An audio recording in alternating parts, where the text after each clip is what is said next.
Abu Nawas dan rahasia ayam ajaib. Pada suatu pagi yang cerah di kota Baghdad, matahari bersinar begitu terang sampai-sampai membuat para pedagang merasa seperti dipanggang gratis di tengah pasar.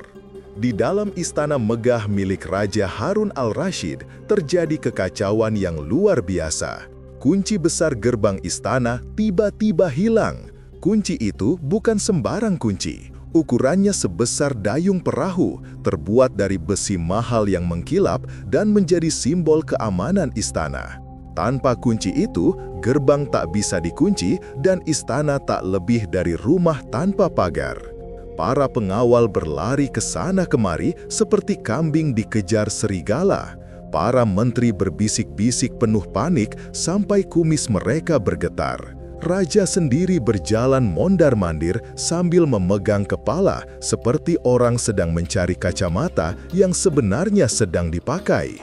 "Siapa yang berani mencuri kunciku?" teriak raja dengan suara menggelegar membuat vas bunga sampai gemetar. Semua orang terdiam, bahkan suara jangkrik pun seakan ikut menahan napas. Karena bingung harus bagaimana, raja akhirnya berseru, "Panggil Abu Nawas." Hanya dia yang kepalanya penuh ide gila, tapi berhasil. Beberapa menit kemudian, Abu Nawas datang dengan langkah santai, seolah-olah yang hilang bukan kunci istana, melainkan sandal sebelah kiri. Ia memberi salam, lalu tersenyum lebar. "Aku mendengar istana sedang heboh, tuanku. Apakah tikus-tikus mulai belajar mencuri kunci?" katanya sambil mengusap jenggotnya. Raja mendesah frustrasi. "Abu Nawas, ini serius. Temukan pencurinya atau semuanya akan kacau." Abu Nawas mengangguk mantap. "Baik tuanku, namun sebelum memulai penyelidikan, aku memerlukan satu benda penting." Raja mencondongkan tubuh. "Benda apa itu?" "Seekor ayam jago, tuanku." Ruangan langsung gempar. "Ayam untuk mencari kunci? Apakah kau ingin ayam itu berkokoh memanggil kunci kembali?" tanya seorang menteri dengan wajah bingung. Abu Nawas tersenyum misterius. "Tidak perlu banyak bicara, percayakan saja padaku." Ayam jago dihadirkan. Ayam itu tampak gagah, dada membusung seolah siap mengikuti lomba menyanyi. Abu Nawas meletakkannya di tengah ruangan tempat semua pengawal berkumpul. "Perhatikan baik-baik," kata Abu Nawas lantang. "Ayam ini telah aku jampi-jampi dengan doa rahasia. Jika pencuri menyentuhnya, bulu-bulunya akan berubah menjadi hitam." Para pengawal saling pandang.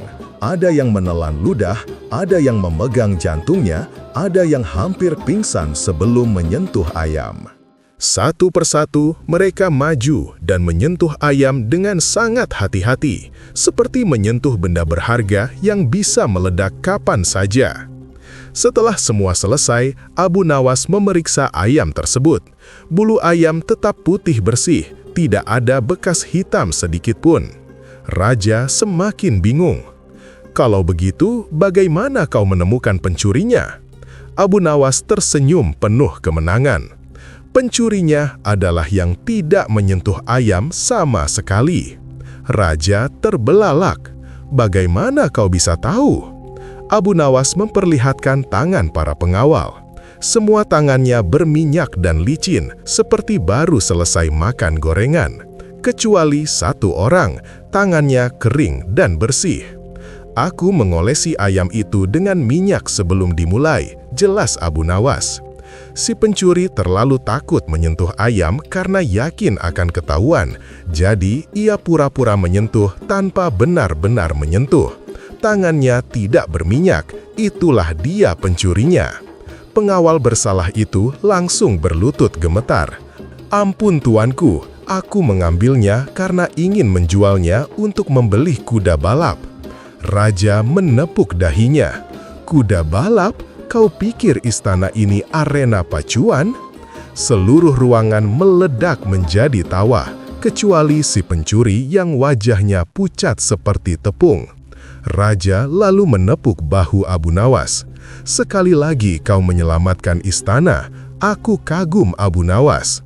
Abu Nawas membungkuk hormat. Tuanku yang mulia, kadang yang paling ditakuti pencuri bukan hukuman, melainkan kebenaran. Raja tersenyum bangga. Sebagai hadiah, kau boleh makan sepuasnya di dapur istana. Mendengar itu, Abu Nawas langsung melompat girang. Kalau begitu, aku pergi sebelum para koki berubah pikiran. Aku tidak ingin ayam tadi ikut dijadikan sup. Semua orang tertawa lagi sampai air mata keluar. Pesan moral: A. Orang yang bersalah akan selalu hidup dalam ketakutan meski hanya berhadapan dengan ayam biasa. B. Kejujuran selalu lebih ringan daripada rasa panik saat menutupi kebohongan. Terima kasih telah mendengarkan cerita Abu Nawas di Abu Nawas Stories Channel. Jangan lupa like, subscribe, dan nyalakan loncengnya agar tidak ketinggalan cerita berikutnya. Jika ada cerita Abu Nawas yang ingin kawan-kawan dengar atau ingin kami ceritakan kembali, silahkan posting komentar ya. Terima kasih.